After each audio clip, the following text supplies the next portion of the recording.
Some mysteries begin not in the sky, but in a quiet room, with a beam of light, a thin barrier, and a question too small to see. In the double-slit experiment, particles behave in a way that still unsettles the modern imagination.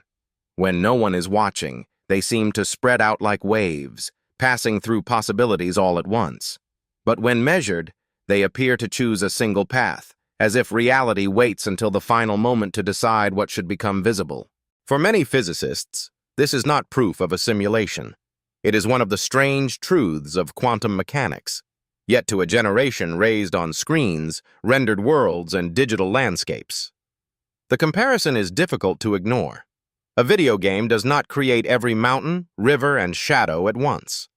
It renders what the player encounters. Perhaps the universe does something similar. Perhaps what we call matter is not solid substance, but information becoming experience. Perhaps the world does not exist as a finished object, but as a process constantly answering questions.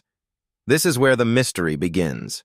Not with certainty, not with alarm, but with a quiet possibility that beneath stone, water, light, memory, and stars, reality may have a structure closer to mathematics than matter, closer to code than clay.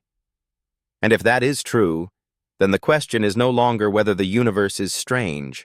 The question is whether its strangeness has been hidden in plain sight all along. What if the world is not made of things, but of answers? At the deepest level of physics, nature does not behave like the familiar world of tables, roads, and old photographs. It behaves more like a language. A particle is not simply here or there before it is measured. It lives in a haze of possibility, described not by certainty, but by probability.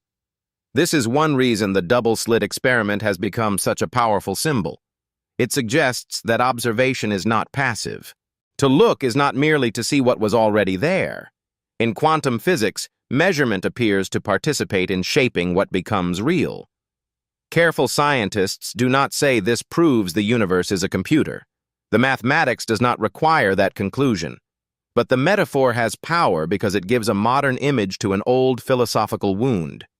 For centuries, humanity assumed reality existed fully formed, whether or not anyone was present. Quantum mechanics made that confidence more fragile. In a simulated environment, nothing needs to be fully resolved until it must be experienced. Distant landscapes may exist only as potential instructions. Shadows may wait for a light source. Objects may become detailed only when attention arrives. The universe may not work this way at all, yet the resemblance is haunting. Reality seems to economize, to delay, to calculate only what can be known. And once we begin to imagine the cosmos as information, another question follows naturally. If reality has a structure, does it also have a smallest possible unit? Does the universe have a resolution? Every image has a limit, even when the eye cannot see it. Move close enough to a printed photograph, and the smooth face dissolves into grain. Move close enough to a digital screen, and the landscape becomes pixels. What seemed continuous from a distance reveals a hidden grid. Physics has its own version of this boundary. It is called the Planck length, an unimaginably tiny scale far below anything we can directly measure. It is often described as the smallest meaningful unit of distance, a point beyond which our current understanding of space and time begins to fail. To say the Planck length is a cosmic pixel would be too simple. Nature is not a laptop screen. The Planck scale emerges from deep relationships among gravity, quantum theory, and the speed of light. It marks a place where the old maps of physics no longer guide us. But the metaphor remains difficult to dismiss. If space cannot be divided forever, then perhaps the universe is not infinitely smooth. Perhaps it has a kind of texture, a minimum step, a smallest frame in the moving picture of existence. Ancient philosophers wondered whether matter was continuous or made of indivisible pieces. Today, the question has returned in a more mysterious form. Is space itself continuous, or does it come in hidden increments? If the universe were simulated, a smallest length would make sense. No system can calculate infinite detail. Every world, however vast, must have limits somewhere. And perhaps those limits are not flaws, Perhaps they are the quiet fingerprints of the rules that allow anything to appear at all. Imagine standing under a night sky so clear that the darkness itself seems alive. The stars appear scattered freely, as if painted across endless depth. But modern physics suggests that freedom may be governed by boundaries we can barely imagine. Space, time, energy, and information may all obey limits so precise that they feel less like accidents and more like architecture. The Planck length is one such boundary. The Planck time is another, an almost inconceivably brief interval, sometimes described as the smallest meaningful tick of physical time. If the Planck length hints at resolution, the Planck time suggests rhythm. This does not mean the universe advances like a film reel, one frame after another. The truth is more subtle. Our theories are incomplete at these scales. Still, the language of discreteness appears again and again, like an old tune heard through a wall. In digital systems, resolution is not a weakness. It is what allows form to exist. The screen can show clouds, faces, oceans, and fire because invisible units work together so quickly that the illusion becomes seamless. Perhaps nature's smallest scales play a similar role, not as crude pixels, but as a hidden grammar. The world feels continuous because we live far above the level where its deepest rules might operate. The mystery is not that reality has boundaries. Every known thing does. The mystery is that those boundaries are mathematical, consistent, and strangely elegant. And where there is elegance, the human mind begins to wonder whether it is looking at law, design, or something even harder to name. Some discoveries do not arrive like thunder. They arrive like a line of symbols on a page. In the late 20th and early 21st centuries, physicists exploring supersymmetry found themselves working with equations so abstract they seemed far removed from ordinary life. Supersymmetry is a proposed framework suggesting that known particles may have hidden partners, a deeper balance beneath the apparent disorder of matter. Among those studying these structures was physicist Sylvester James Gates, Jr. In his work, he and collaborators encountered mathematical patterns that resembled error-correcting codes, the same kind of logic used in computing systems to protect information from corruption. The claim has often been exaggerated in popular culture. It is not accurate to say someone found a file labeled Universe XE inside physics, but the resemblance is real enough to inspire serious reflection. Error-correcting codes are not decorative. They exist to preserve meaning when information travels through noise. In computers, they keep messages from collapsing into nonsense. In deep physics, similar structures may help organize the relationships between particles, forces, and symmetries. Whether this is evidence of simulation or simply a profound mathematical coincidence remains unresolved. But the emotional force of the discovery is undeniable. Somewhere in the difficult terrain of theoretical physics, patterns associated with computation appear where no one expected to find them. If reality is a language, perhaps it must also protect itself from error.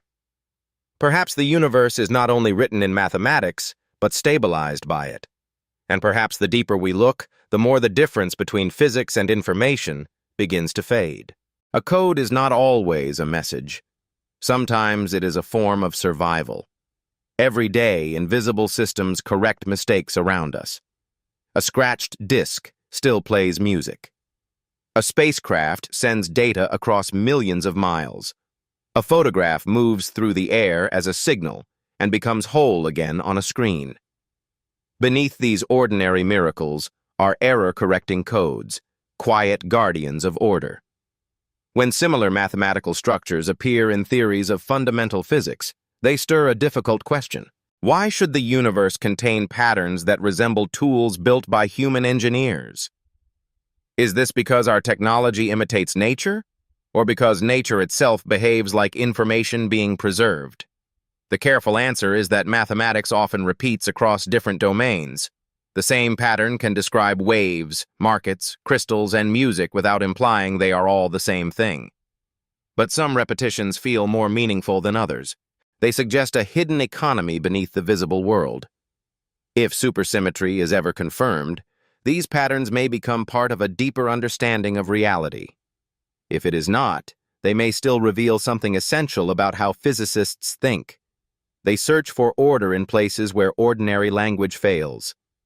The simulation idea lives in this tension. It is not a settled scientific conclusion. It is a lens, a way of noticing how often reality behaves as though information is primary. A universe made of matter must explain information. A universe made of information must explain matter. And somewhere between those two possibilities, the old picture of the world begins to loosen, like dust lifting from a forgotten room.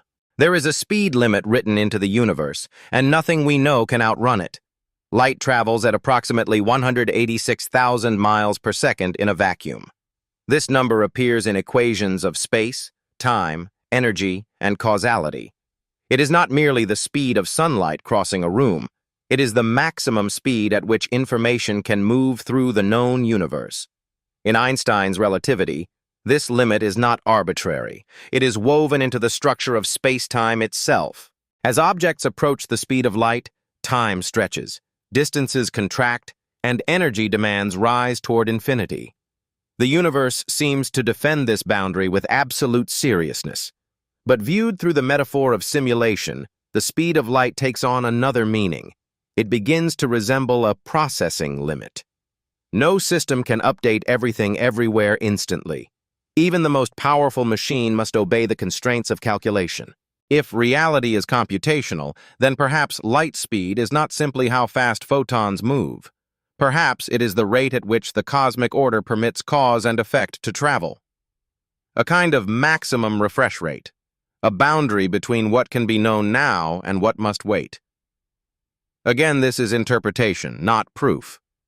Physics explains the speed of light without needing a simulator.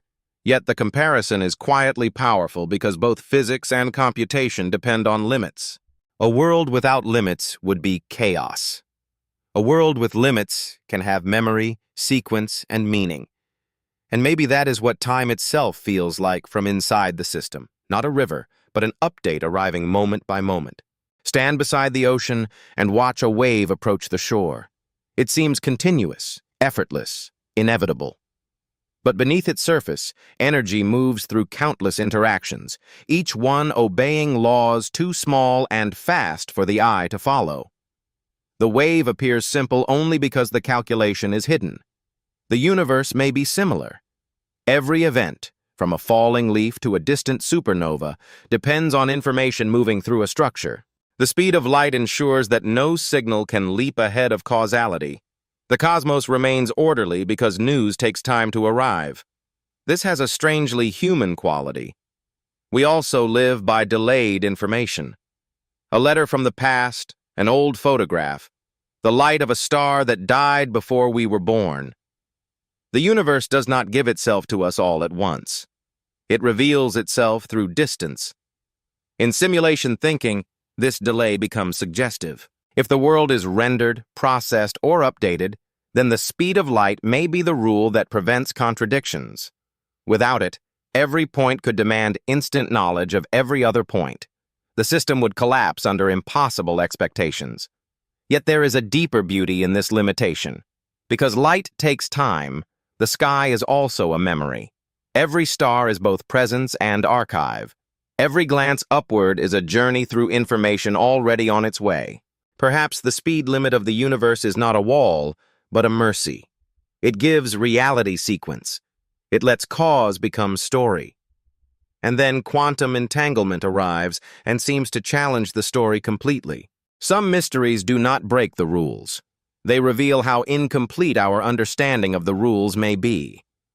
Quantum entanglement begins with two particles linked in such a way that measuring one tells us something about the other, even when they are separated by enormous distance.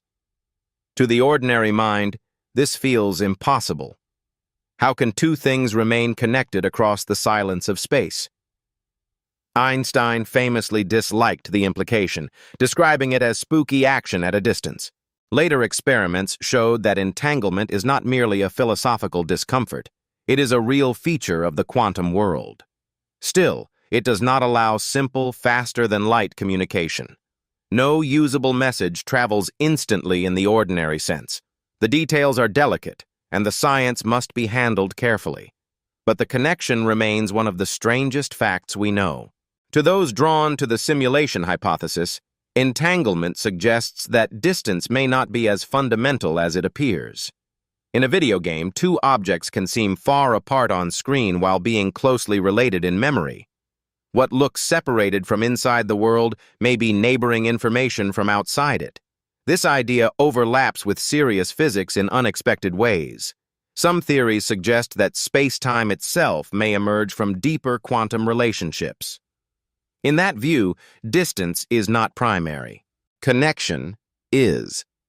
If so, entanglement is not a glitch. It is a clue. The universe may not be a vast container filled with objects. It may be a network of relationships, with space as the experience those relationships create. What if distance is not the foundation of reality, but a story reality tells itself? We trust space because we move through it. A road separates one town from another. A locked room hides what is inside. A star beyond the reach of our spacecraft feels truly remote. Distance is among the most convincing experiences human beings have, yet quantum physics quietly weakens that confidence. Entangled particles suggest that the universe preserves relationships that do not fit neatly inside ordinary space. The separation is real in one sense, but not complete in another. This has led some thinkers to compare reality to a hologram.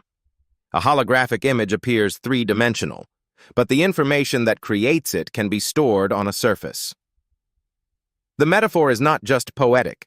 In theoretical physics, holographic principles have been explored as ways to understand gravity, black holes, and information. A simulated universe would also challenge our trust in depth. The world could feel three-dimensional from within, while being generated from a different kind of underlying structure. The mountains, rooms, bodies, and stars would not be fake. They would be experiences produced by rules beneath perception. This possibility does not diminish the world. If anything, it makes the ordinary more profound. A cup of coffee, a hand on a table, rain against a window, each becomes an event in a vast informational fabric. Perhaps reality is not less real if it is made from information. Perhaps reality has always been information, and we are only now learning to hear the faint machinery behind the silence. The oldest light in the universe is not bright. It is faint, cold, and nearly everywhere. The cosmic microwave background is often described as the afterglow of the Big Bang. It is ancient radiation stretched across space, a cooled remnant from a time when the universe first became transparent. To scientists, it is one of the most important photographs ever taken, though it is not a photograph in the ordinary sense. It is a heat map of the early cosmos, a record of tiny temperature differences that later helped shape galaxies, clusters, and the vast architecture of space. In its fragile patterns, physicists read the childhood of everything we know. Most of the cosmic microwave background fits our best models remarkably well. But there are anomalies, patterns that appear unusual, difficult to explain, or statistically unexpected. One of the most discussed is sometimes called the axis of evil, a strange alignment in large-scale features of the CMB. The name is dramatic, perhaps too dramatic. The science remains debated. Some anomalies may come from measurement limitations, foreground contamination, statistical chance, or incomplete models. But their presence has kept the door open to deeper questions.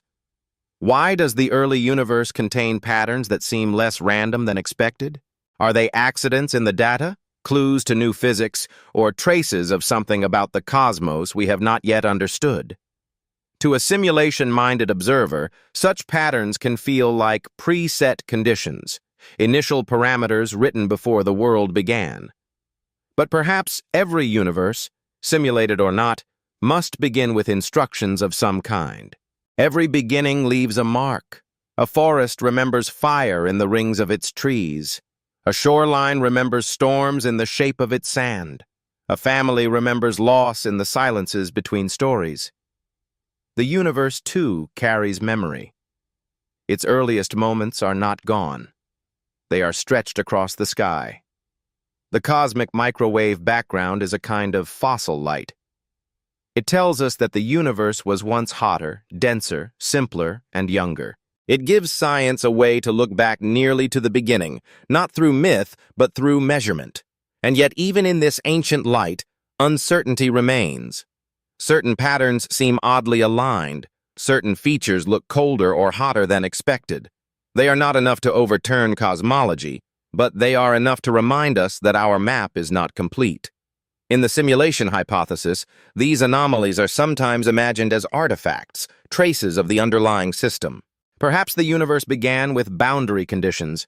Perhaps its first patterns were not perfectly random. Perhaps the apparent imperfections are not mistakes, but settings. Still, caution matters. Human beings are pattern-seeking creatures. We find faces in clouds, messages in static, meaning in coincidence. The challenge is to remain open without becoming careless. That is the mature mystery of modern science. It does not ask us to believe every possibility. It asks us to keep looking when the evidence is incomplete. And as we look, the universe begins to appear less like a machine of objects and more like a field of encoded relationships waiting patiently to be read. Perhaps the most unsettling breakthrough is not any single experiment, but the way all these clues seem to echo one another. Quantum measurement suggests that reality may not settle into form until interaction occurs. The Planck scale hints that space and time may have limits. Error-correcting codes appear in advanced mathematical physics. Light speed acts like a boundary on information. Entanglement challenges the meaning of distance. The cosmic microwave background preserves strange patterns from the earliest visible universe. None of these proves we are living in a giant simulation. The word prove belongs to a level of certainty science has not reached here. But together, these ideas reveal something quietly profound.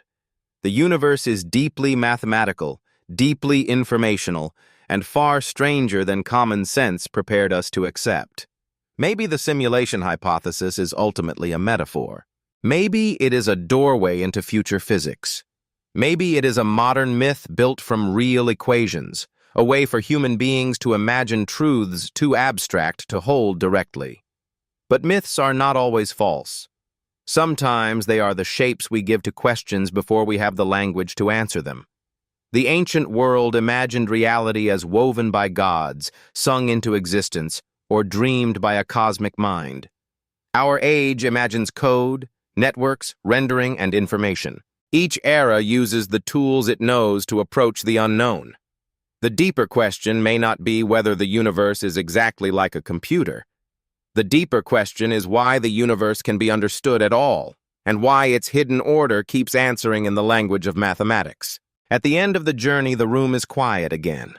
The beam of light meets the barrier. The particle waits in possibility. Somewhere beyond sight, stars carry old messages through the dark. Space unfolds in distances we cannot cross, while the smallest scales retreat beyond imagination. If we are living in a simulation, then we are not outside reality. We are inside its experience. Our memories, griefs, discoveries, and acts of kindness would still matter. A simulated sunrise would still warm the face of someone who believed morning might never come. And if we are not living in a simulation, the mystery remains no less beautiful. The universe is still a place where observation matters, where information is physical, where distance can be questioned, where ancient light remembers the beginning, and where mathematics seems to wait beneath everything like a buried foundation. Perhaps the value of this question is not that it gives us an answer. Perhaps its value is that it teaches humility. It reminds us that reality may be deeper than perception, stranger than habit, and more delicate than the solid world suggests. The code of the universe, if there is one, is not written only in equations. It is written in curiosity, in wonder, in the human need to ask what kind of place we have awakened inside. So, which signature feels most convincing to you? The pixel-like limits of space? The strange behavior of quantum particles? The hidden order in ancient light? And have you ever felt, even for a moment, that reality paused before continuing, like a universe quietly rendering the next frame?